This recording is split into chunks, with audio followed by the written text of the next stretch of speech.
ભરૂચ જિલ્લાના જંબુસર તાલુકાના સામોજ ગામે પતિએ પોતાની પત્નીની હત્યા કર્યા બાદ પોતે પણ આપઘાતનો પ્રયાસ કર્યો હતો, જેના પગલે સમગ્ર વિસ્તારમાં ચકચાર મચી જવા પામી।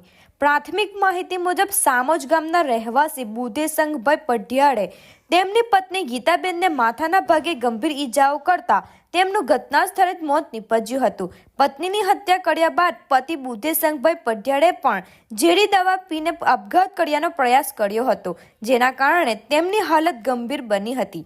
આ ઘટનાની જાણ થતાં જ તાત્કાલિક ગ્રામજનો એકઠા થયા હતા અને ઈજાગ્રસ્ત બુધેશંગભાઈને સારવાર અર્થે જંબુસર હોસ્પિટલ ખાતે ખસેડવામાં આવ્યા હતા અને સારવાર દરમિયાન તેમનું મોત નીપજ્યું હતું। સમગ્ર ઘટનાની જાણ વેડજ પોલીસને થતાં પોલીસનો કાફલો પણ તાત્કાલિક સામોજ ગામે દોડી આવ્યો હતો। પોલીસે મૃતક ગીતાબેનના મૃતદેહનો કબજો મેળવી પોસ્ટમોર્ટમ માટે મોકલી આપી હત્યા અને આપઘાતના પ્રયાસના આ બેવડા મામલે વધુ તપાસ હાથ ધરી છે।